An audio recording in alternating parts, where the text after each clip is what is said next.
Episode 198 Above Ground Podcast. Just Breathe with Dr. Michelle Marks. Disclaimer.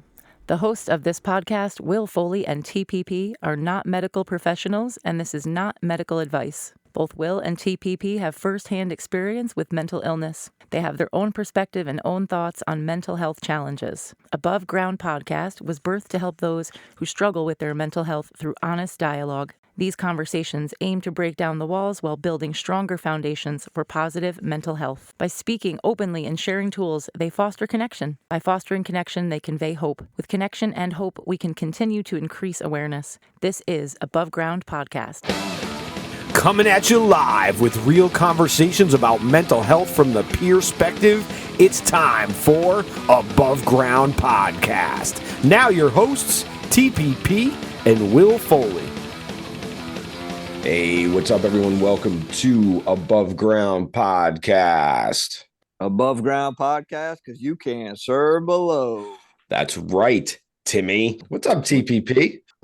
What's up? Staying above. That's what it's all about, man. Staying What's above. about? Yes. And this morning we are joined by Dr. Michelle Marks, who is a psychologist specializing in blending traditional and evidence-based approaches to help create positive change in your life. Michelle will be offering classes very soon or will be open soon. It is a platform called Psychology for Life, and she is a certified heart math practitioner. She is a tea master, which I'm going to get into later on when we ask a little bit of some intriguing stuff about that. And it's awesome to have you, Michelle. Thank you so much for joining us this morning. How are you doing? I am good. It is my pleasure to be here. I am so impressed and intrigued with you guys for what you're doing. I'm very excited to get to know you guys a little more and to share our mutual interest in bringing psychology and mental health to the world. Absolutely. If more, we need to have these conversations, and that's why we do it. And we're very grateful to be what I've kind of coined the phrase as the curators of hope, because we have all these conversations all the time, and like this is our thing. So it's great to have you with us. Why don't you just give our listeners a little overview about who you are and what you do, and actually why you do it? A lot of us come to this for many reasons. So I'm really intrigued to hear how you found your way into psychology. I kind of found my way into psychology by accident. So who I am, I'm Michelle Marks. I'm a psychologist. I've been a psychologist for a very long time, over 30 years. I started out in cognitive behavioral therapy. I was originally trained by Dr. Albert Ellis. I don't know if you've heard of him, but he was the founder of rational emotive therapy.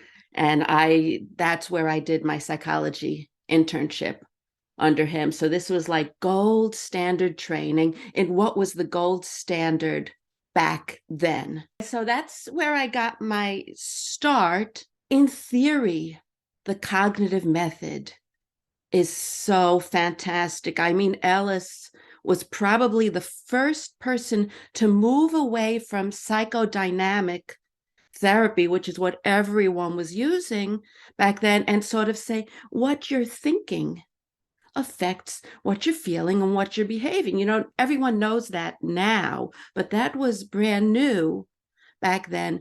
The problem I had over the years was that it didn't really work with people, because you could sit in a session and identify all the ways that your thinking is irrational, which also I have a problem with, because I think it's really invalidating and it can be shaming to people to sit and do that.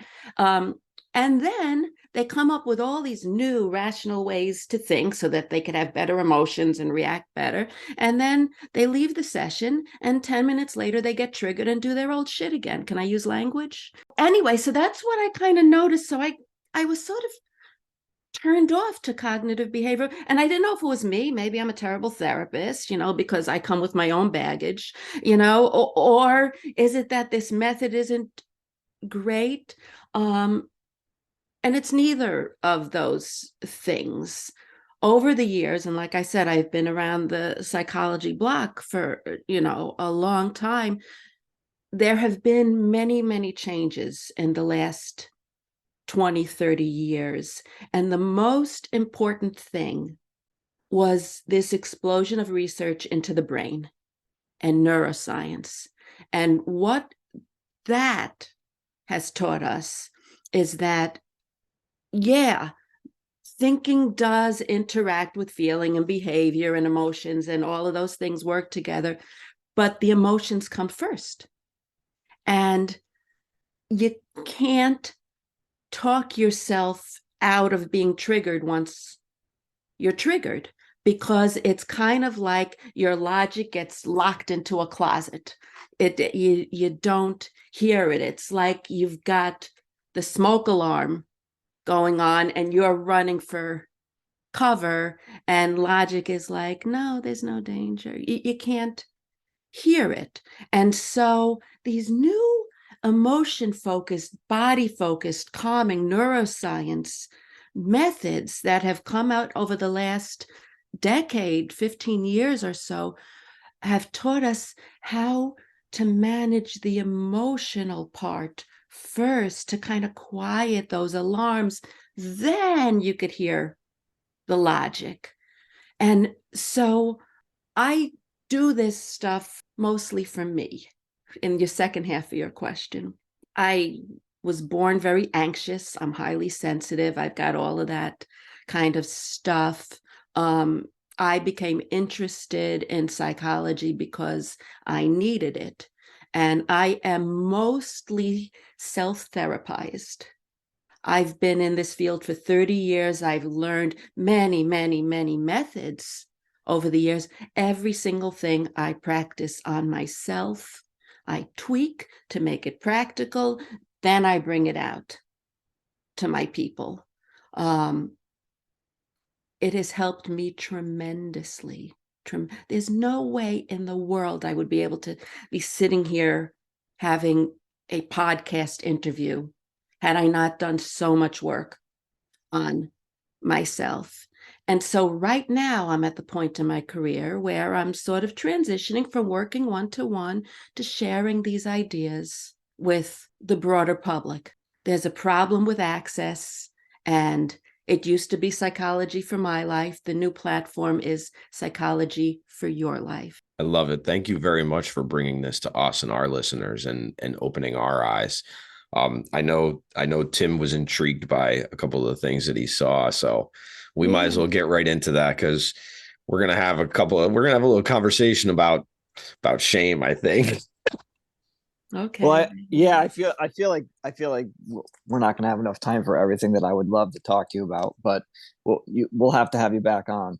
But just your comments about you're saying emotion is first, and I guess I have done my own kind of research reading on neuroscience, and I can't really see. It's like I always find that there's no solid what is first. It's always, some people think the emotions first, some people think the thinking's first. So I guess what the question would be for you is, so are you saying that kind of calm the body and then tackle these thoughts, and then like first do the calm the body and then start with maybe some tools?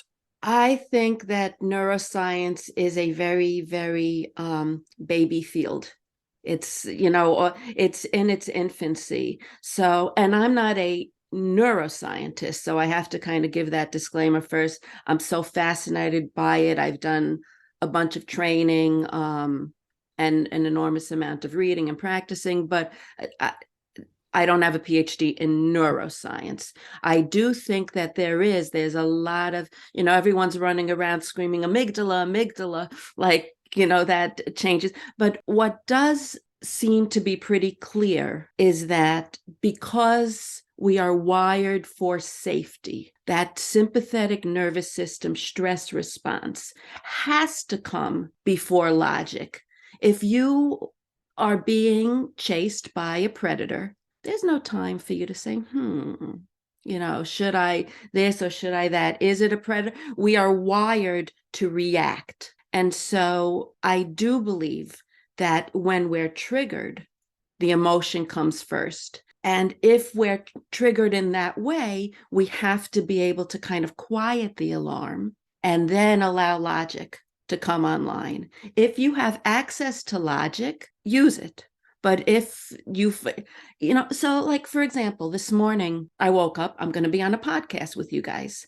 I wake up, I feel something in my body that feels like danger because this is something new. It's different. I've never done it. I'm a shy person. I never met you. A million things can go wrong. So I wake up and there's a feeling. The feeling is, there's no thought. There's a feeling. So I have to sort of say, okay, what's happening? Oh, okay, I'm safe. Nothing. But if I don't sort of take the breath and calm myself first, I'm going to say, okay, something's wrong. What's wrong? It feels like something's wrong. Something's wrong. Okay, I shouldn't do this podcast. I better, tell them I'm canceling, or whatever. Quit being a psychologist. You So, could. so the feeling that you felt, you're saying that feeling then creates the 1,000 things could go wrong thought. Okay. Yeah. Okay. Yeah. So the feeling is a feeling of something that feels familiar, like anxiety. So if there's anxiety, then my brain is like, oh, well, I'm anxious about, there must be something to be anxious about. What could there be to be anxious about? So once you start doing the work of just knowing what your own tells are, what Yes, I was. your Yep.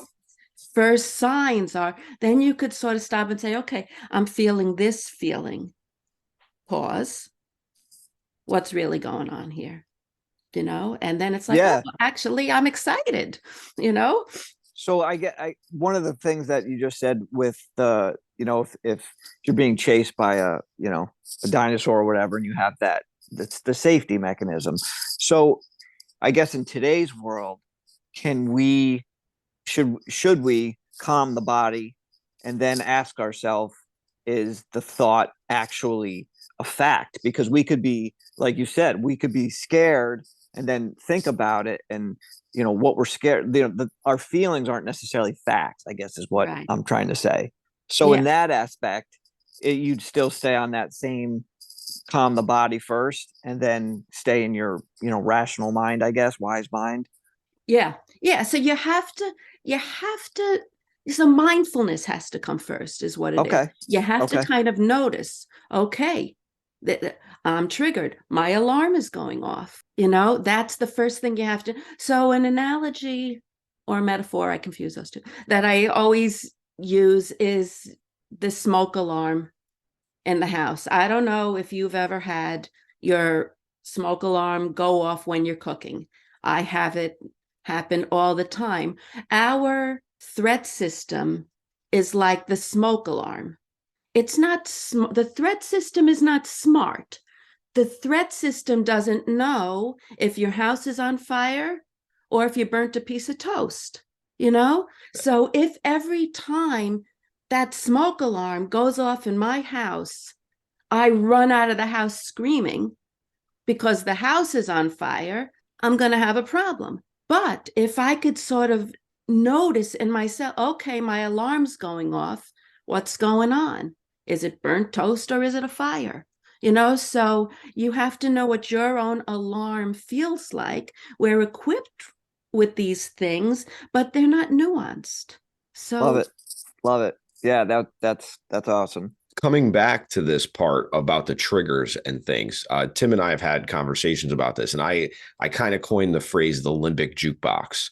Like, my limbic jukebox is full of records that I've played. The grooves are so worn down that they just automatically, that needle does not move. Is yeah. in that limbic jukebox, are those emotions?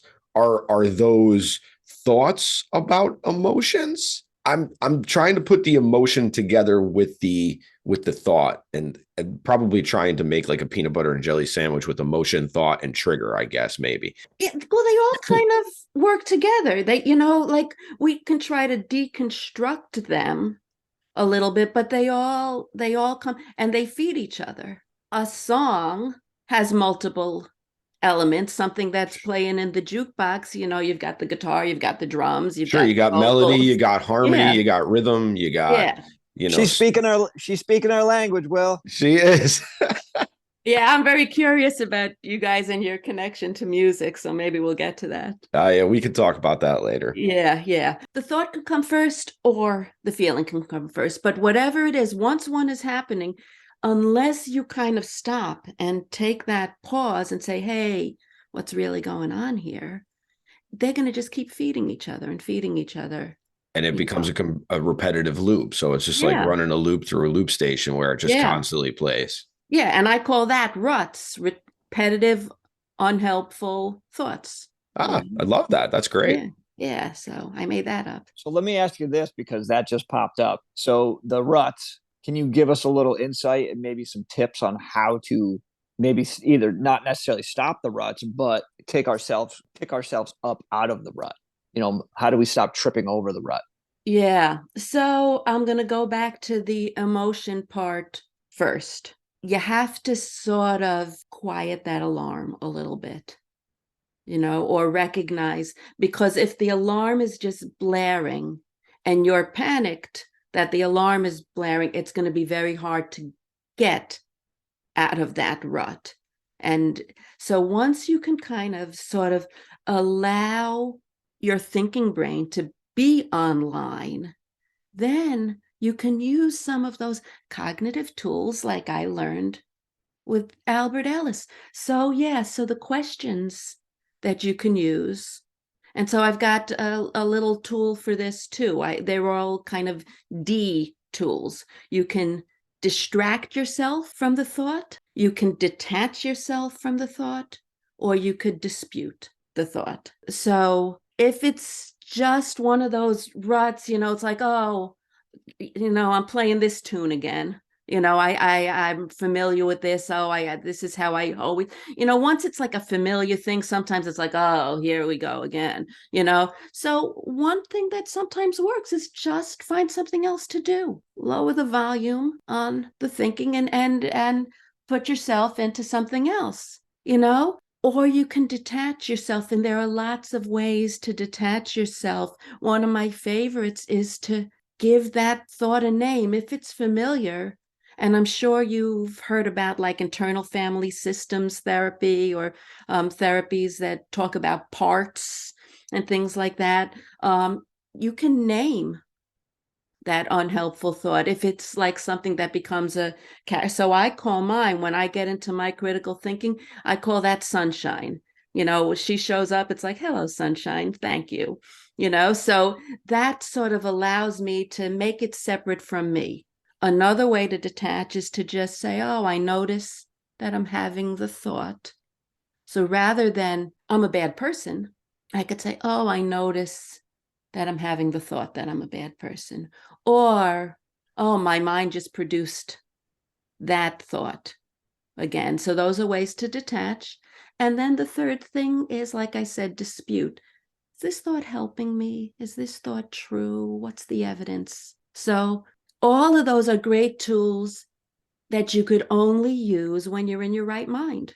That makes sense, actually, a lot of sense. I wanted to ask you about breath work. And the reason I ask you about breath work is because it seems to me, as you talked about the 3Ds, that breath work would actually be a really useful tool for people to learn how to detach from themselves, because they can give themselves a minute or two to separate themselves. And also, and to kind of come back around to the other side of that, you talked our language about naming things, because I've gotten very into like emotions, as far as learning that my emotion that I feel at first is not necessarily the emotion that's really there, because there's usually other layers of emotion that maybe, as a man, we generally, men really tend to think of anger a lot of times. And then it's never really always anger. It's always that third or, second, third or fourth Yeah. level of hell that we go through in Dante's Inferno. How can breath work help us reset ourselves? Yeah. So when you notice that you've been triggered, and like I said, I kind of try to teach people to notice their first tells. With me, I have over the years noticed that I get tingling feelings in my arms when I'm triggered. I've really learned to take a breath. I mean, it's as simple as that, but you have to learn how to take a calming breath. So just a simple stop, pause, slow breath. What's going on here?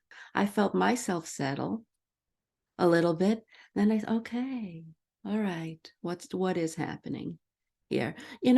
We've got the fail safe. If it really is danger, if someone is chasing you, if someone has you at gunpoint, your body's not going to allow you to like calm down. That's not going to be available to you. But in these normal situations that we have where we do need to do that exploration, what am I really feeling? What's really going on for me? What do I really need? Are there layers to this? Is there shame on top of this? Is it I think, yeah. I mean, a breath is an easy thing for people to learn, and it can calm the nervous system just enough to give you access to the ability to question yourself in that way. Can I guess repetitive practices of either breath work or meditation, yoga, or someone's interpretation of meditation, can these repetitive practices overall help like decrease the whole, calm the nervous system down in general? Yeah. Yeah. Okay. So when we don't use these practices, and another term that I use that is one of my trainings that I have is called psychological fitness training. When we don't practice these tools over and over and over again, yeah, the alarm system is just hyperactive. It starts to go off, not even in burnt toast. It starts to go off if you turn your heater on. It goes off if someone walks by and speaks. So the more we use these practices, yeah, we can learn to kind of recalibrate ourselves kind of back to, our factory default settings. So we may not have been born hyper aroused. I mean, I think there's ancestral stuff too, but that could be for another conversation. But, most of us, we're born not overreactive. And then life and trauma and things that happen to us sort of teach us that way. So yeah, these repetitive practices, making a daily practice of breathing, of meditation, of yoga, of journaling, having Correct. something on the agenda every day over the course of time totally can recalibrate your nervous system and allow you to have better access to these tools and strengthen your inner resources, resilience and confidence and flexibility and all of those things we Yeah. need to function. I like the word recalibrating for sure. I use my term is routine maintenance. Is Yeah. because we keep up on routine maintenance on our vehicles and other things that we own, but a lot of times what I see is people don't look inward or take any kind of routine maintenance on themselves. No, So it's ridiculous. And we only have one self. yeah, You only have one body, you only have one you to navigate this life, and we don't tend to it as well as, we tend we to should. our favorite t-shirt. Yes, you're right. You're absolutely right. I fully agree. I've said that before. I think that I guess what you were saying before is, we're born a certain way. We're not born with this trauma, these. Now, where does these traumas, where does this shame, is that through life experiences and situations that we are in that we develop these? I think that most of us start to develop shame very, very young. Shame is this kind of feeling like something about me is wrong, and then you start to feel like, so everything's about safety. We know, I mean, we kind of know this. Everything is about safety. So if we develop this feeling that something about me is wrong, then just the essence of ourselves triggers unsafety. And we are just unsafe. So how do we develop that something about me is wrong? You're a little boy and you cry, and someone tells you boys don't cry. You're a little girl and you're assertive, and someone says nice girls don't do. Little tiny things that happen even before we have language. It gets encoded implicitly into the brain without language. And then there's just this feeling that something, who I am. And I call this authenticity stress. Just who I am is not safe. And over a lifetime of those things accumulating, where, lots of us are just walking around with lots of shame. You hit upon a really, wow, an aha for me and stuff, but I kind of want all these little micro abrasions that we absorb as young people. What happens when there's not just those micro abrasions of those things where, boys don't cry, but what happens when you do not legitimately feel safe, or you realize at a very early age that the people around you cannot provide you what you need? Well, I mean, it's bad. I mean, that's where people develop these deep attachment wounds. It affects the ability to interact and to function. I mean, we are social creatures. We are designed to only feel safe when we're socially safe. So whether we're talking about a neglectful parent or a rejecting parent, or things that are way worse that happen to people, when you're really young, it's very difficult to blame the other person for that. So it's another layer of shame. We turn it onto ourselves. These people are supposed to take care of me, and they don't. There must be something wrong with me. They're hurting me. It must be because I'm bad. And the world is not a safe place. I mean, the so many layers of what can happen, and all of this is encoded usually without language. It's just this deep feeling of unsafe. What is something that we can start? How do we find safety for ourselves when we've already had so many years of dealing with these types of things? How at our age, how as we're older, how do we start to, there's no hack for any of this stuff. It's really deep work. So what happens when at at this age, when you start to realize that you have to do deep work? How do you start to accept that and start the process? Yeah. Well, first of all, and I'm not sure if this exactly answers it, but it's kind of what comes to my mind as you say it.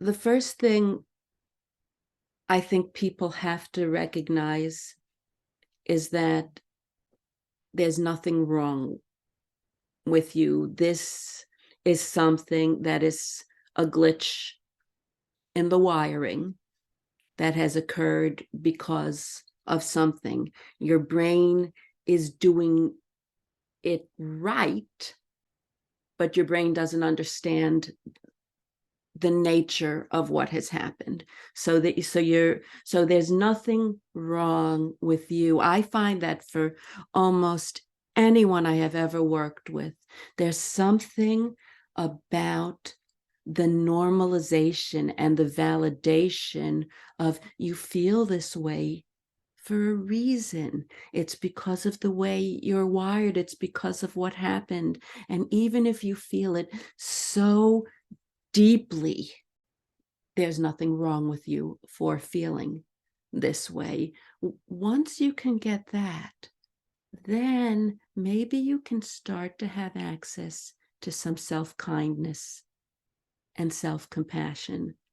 And that is the doorway, I think, to all of the rest of the healing. If it's about the shame and all of the self stuff, self-compassion is the doorway to creating that sense of inner safety.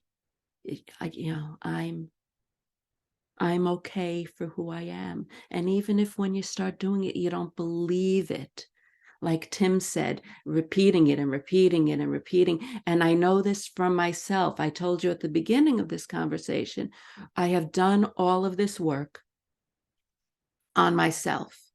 And over the years of practicing self-compassion and other kind of positive psychology kind of tools and mindfulness and all, when I get one of those critical thoughts, I instantly, it's my new reflex, it's my new rut. I instantly respond with, hey, you're okay. But at first, when I would have these horrible thoughts and I would try to say something kind to it sounded so fake. You hit upon something, because Tim and I had this conversation recently. I kind of wanted to ask you, because I think positive psychology for some people is very hard to accept, because sometimes it feels like bullshit. And it feels like you're bullshitting yourself sometimes to fake it till you make it. And is there a little bit of that in there that you have to fake it until you make it if you can't find the ability to really believe it? I don't think so. The way I use positive psychology, and I've been involved with positive psychology from the very, very beginning of positive psychology. I think it gets a bad rap because I think it has turned into this sort of happy police thing. And, oh, be grateful, be this, smile, be optimistic. And positive psychology is about practices that help us connect with our positive traits, help us develop positive emotions, but it's not about bullshitting ourselves. With the compassion, the way I work with people with compassion. So I have a client right now who I'm working with on compassion, and she feels like people are going to think she's stupid if she presents in front of her class, right? So what she thought she was supposed to be doing is saying, no, I'm going to do great. I'm so smart. I'm smart. I'm smart enough. I'm going to do great. That's bullshitting yourself. Compassion is, even if I don't do great, even if I'm not smart, do I have the right to be a happy person who's loved? Do I have the right to be a worthy person? Can a person who's not smart, who screws up a presentation, still be a worthy person, deserving of kindness? That's self-compassion, and there are no limits to that. You just hit the buzzword, worthiness. And I could see it in Tim. And we've talked at length about like off of this and just in our own conversations about worthiness.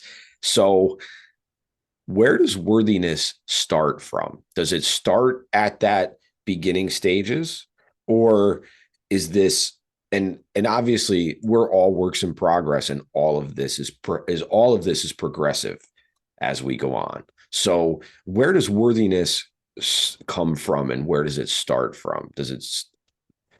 Do you think, or what is your thought about this? Yeah, I think it kind of goes back to what I was talking about before, when we're really, really young. I mean, we're not abstract when we're babies. We don't even have language. So, I mean, we've all kind of talked about how we should tell kids, you're not a bad boy, you did something bad.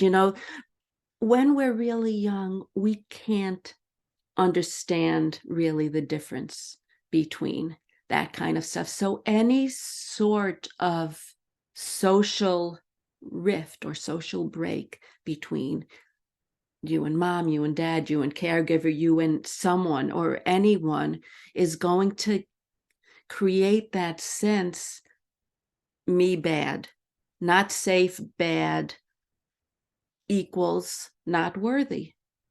I mean, I think. How do we as parents help our children with this?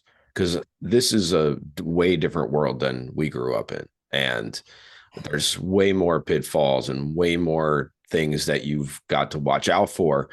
So how do we start with our own? And especially if we already feel like we failed in some ways. Well, everything starts with self-compassion. As parents, we have to be compassionate with ourselves. I work with a lot of moms of little kids. Parent guilt is, I mean, we all feel it.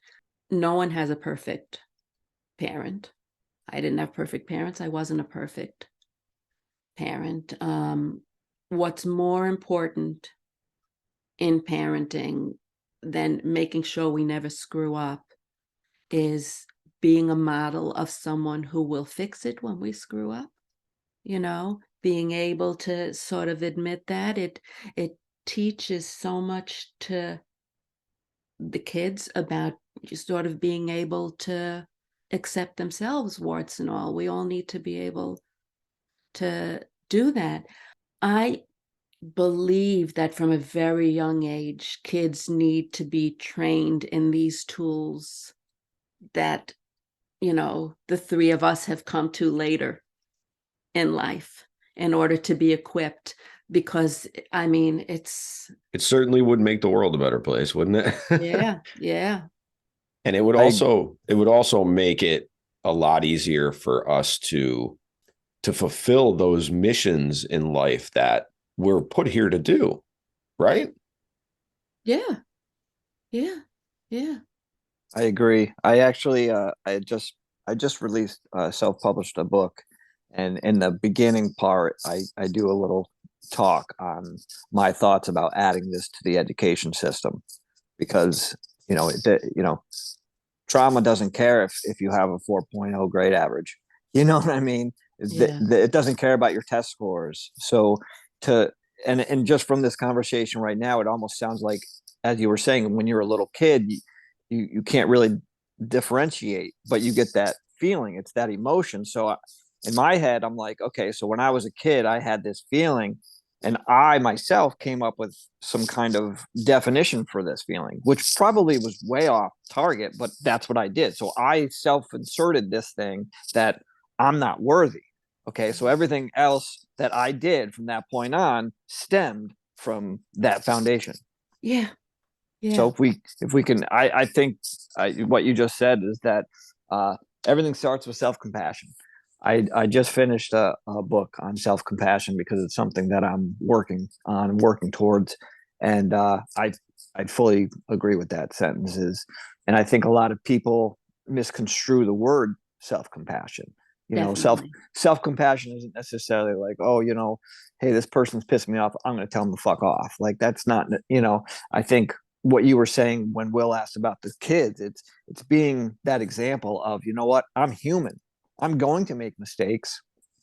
these are my mistakes. I'm going to accept them, but I'm also going to work on them and maybe try to do this or try to, and say to myself, you know what? It's okay that I make mistakes. I'm still worthy. I'm still human. I'm still trying, and I'm, still likable, or whatever you want to, whatever word you want to insert into that. But I think that, yeah, this, if there's not self-compassion mixed in this soup, you might be making the wrong soup. Yeah. Yeah. Yeah. Well put. Yeah. I mean, I think so. I've talked about psychological fitness, and I see 5 elements to psychological fitness: self-care, breathing, mindfulness, positivity, and self-compassion. Those are the areas that I think, and I have my own nuances to how I believe they can be practiced, but I believe that those are the sort of the 5 main areas that we should all be working on in order to make ourselves the safe place. We're looking, this world is all about, let's create safe spaces, and I'm all for safe spaces, but let's be realistic. We can't make the world a safe place. We need the world. It just becomes smaller and smaller and smaller and smaller the more we have to make it a safe. If we can be the safe place, then we can be in the world, and we can make the world then a safer place. Because we can carry that to other places. And Yeah. I would like to think by doing that, by holding that inside of you, and I'm going to go over to Michelle's house and we're going to talk, and you know what, some of that is going to melt onto you. And I Yeah. think it's just going to have that. That's brilliant. I love it. Yeah. Thank you. Self-compassion is something that, we definitely need to strive towards and work on for sure. There's so many things in all of that. So you really helped me understand more about positive psychology, because you kind of gave me a little bit, because in some of my thoughts that positive psychology is that, I'm giving yourself the pep talk and talking about like mantras and different things. Like I've heard so many different things over the course of these years of, you should look at yourself in the mirror and tell yourself you're going to be okay. And some of that stuff. And that's why I asked about whether it was bullshit or not, because how do you believe that when you don't feel that? So it's really about getting to the root of the feeling. That's part of it. That can be part of it. There are so many tools, but if you're asking about positive psychology itself, I'm more asking about it on the sense of, how do we start to build ourselves back up using some of these tools, as far as if you really feel that you feel very negative about yourself, but you need to start building it, because at the heart of it, you do know that you're worthy of things, but there's all these other circumstances going on, and there's all this other stuff in your frequencies that are just causing you to doubt all of that. yeah. So I'll go back to something I said before. Part of it is to sort of understand. That's why I'm kind of launching this educational platform. It's really important to understand why this is happening. So yes, I know in my head I'm a worthy person, but I believe in my bones that I'm not worthy. Let's say that's the experience that you still have.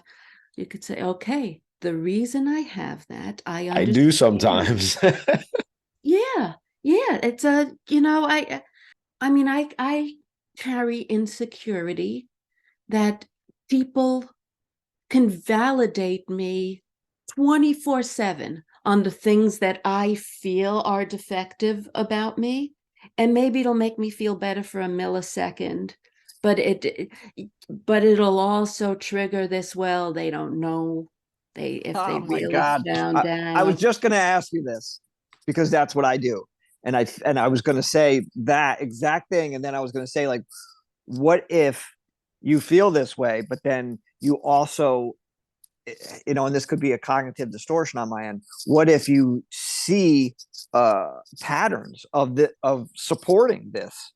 And what if you go through like, oh, I did this and no one liked it. I made this song and it tanked, or what, I did this and it broke.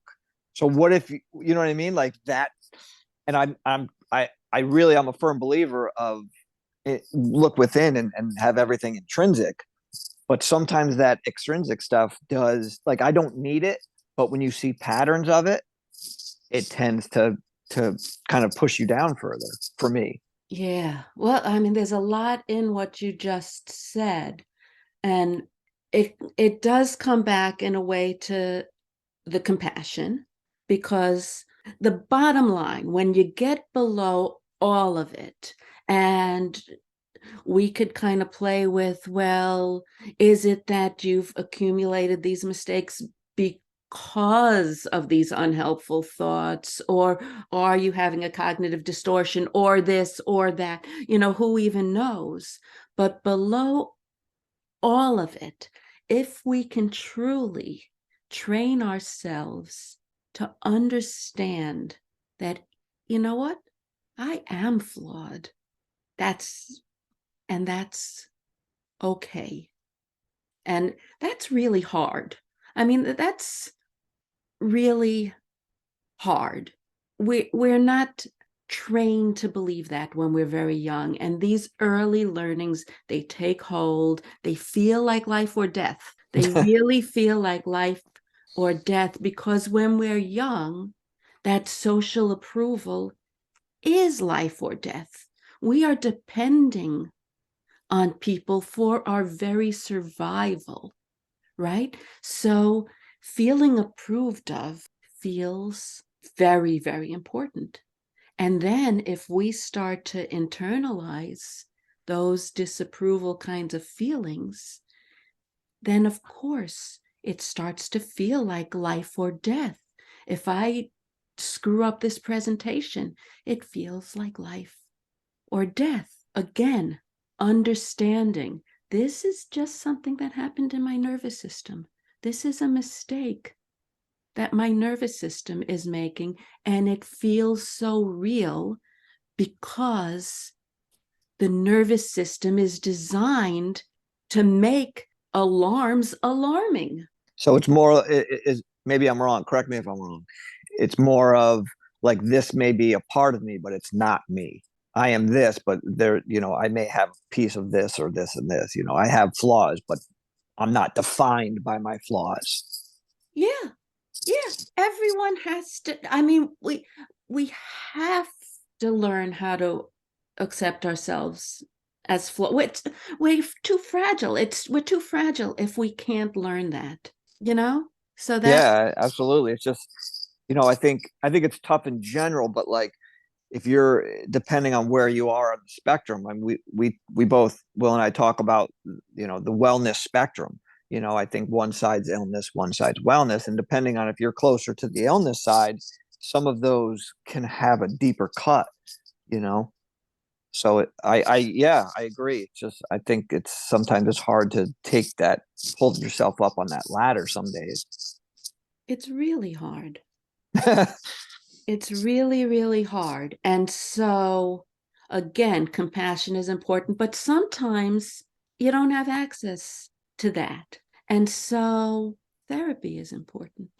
I mean, for some people, therapy isn't as important. And for some people, you must have, until you're able to do that for yourself, you must have someone there as sort of a proxy for that, helping you and being with you and infusing that.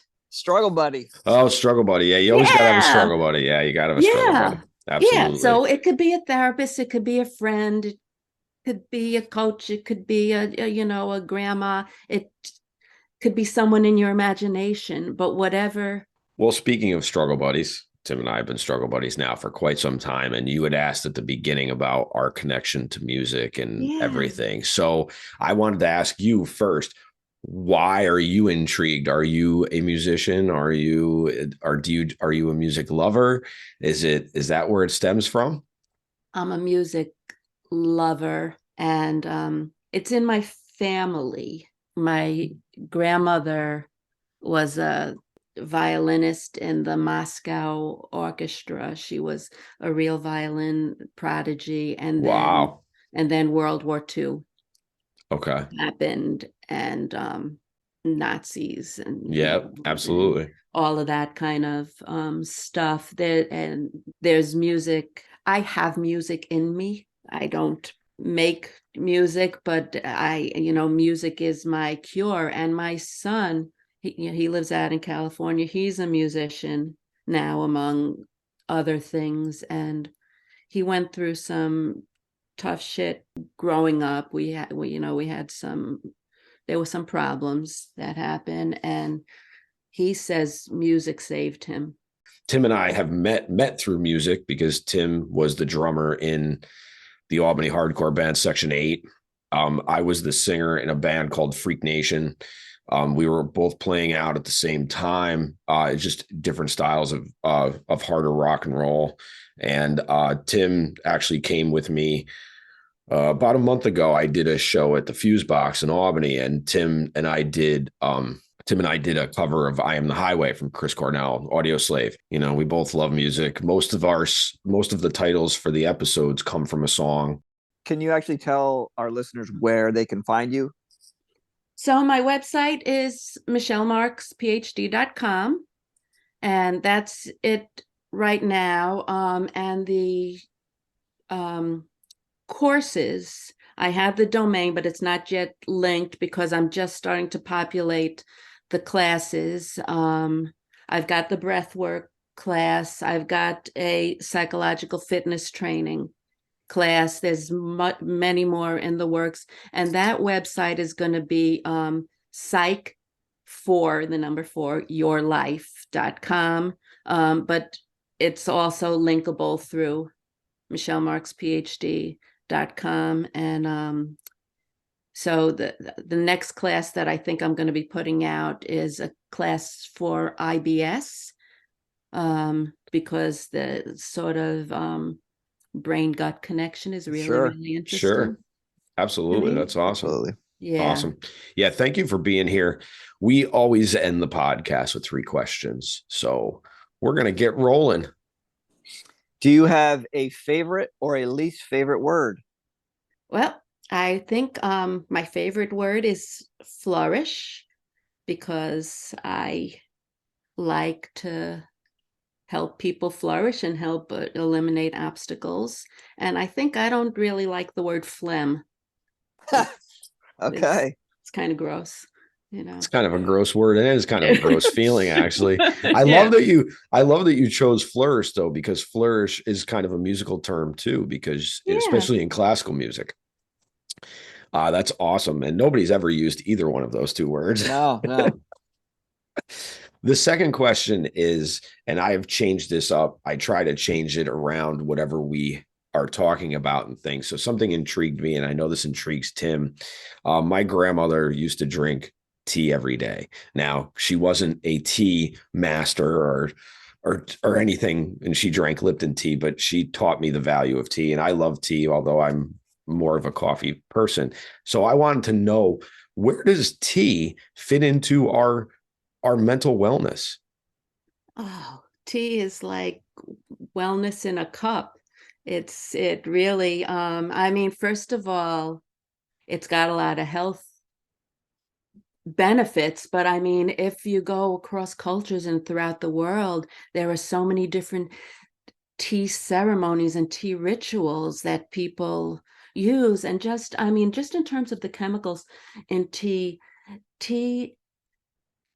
calms and uplifts at the same time. And that's just a really nice kind of balanced state to experience. It's aromatic, it's warm in the hands, it's wonderful. People connect via tea, sitting and having a cup of tea with someone. So tea, it fits all over the place with mental wellness.